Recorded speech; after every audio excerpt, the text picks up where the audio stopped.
ইচ্ছে থাকলে উপায় হয়, সেই উপায়টাই করছে Bangladesh football federation.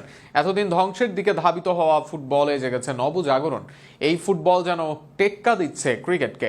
Funding, sponsor, মাঠের ফুটবল থেকে দর্শক আগ্রহ সবকিছুই ফুটবল ফিরে পেয়েছে মাত্র 6 মাসে। বাফুফের 6 মাসে ফুটবলের বদলে যাওয়ার গল্প নিয়ে বিস্তারিত থাকছে প্রতিবেদনায়। বলা হয় মাছে ভাতে বাঙালি, ভাত মাছের সাথে সমালোচনাটাও বাঙালির অংশ, যে কারণে বাঙালির প্রশংসার চেয়ে সমালোচনায় বেশি দক্ষ। তবে বাংলাদেশ ফুটবল ফেডারেশন গত 6 মাসে যা করেছে তাতে কঠোর সমালোচক হলেও আপনাকে প্রশংসা করতেই হবে। বাংলাদেশ ফুটবল তো একটা সময় ছিল প্রায় মৃত। ভুটানের সাথে হেরে নির্বাসিত ছিল দেশ, ফিফা থেকেও মিলেছিল নিষেধাজ্ঞা। সাফের মঞ্চে বারবার গ্রুপ পর্বে থেকে আসতো বাংলাদেশ দল।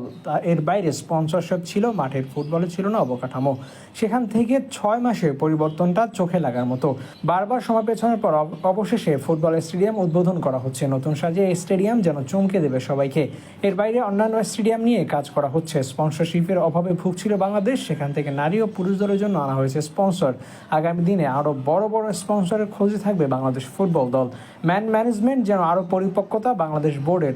নানা কারণে কোচ ও বাংলাদেশ দলের নারী ফুটবলারদের মাঝে তৈরি হয়েছিল দ্বন্দ্ব। দুই পক্ষের অনর অবস্থানে নারী ফুটবলে তৈরি হয় অমানিসার আশঙ্কা।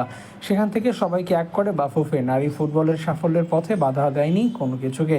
পুরুষ ফুটবলে হামজা চৌধুরী এসেছেন, তার সাথে বাফুফে খুব তাড়াতাড়ি নিয়ে এসেছে সামিত সোম ও কিউবা মিচেলের মতো খেলোয়াড়কে।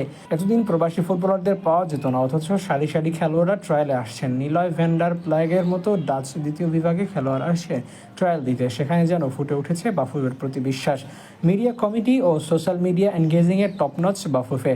আধুনিক যুগে সোশ্যাল মিডিয়া অ্যাক্টিভিটি যে কোনো কিছুকে তুলে ধরে, সেখানে অনেকটা উন্নত করেছে বাফুফে। ক্যামেরা কোয়ালিটি, ছবি, ভিডিও ও অন্যান্য কার্যক্রম তুলে ধরে বাফুফের সাধারণ মানুষের কাছে নিজেদের উপস্থাপনযোগ্য গড়ে তুলেছে।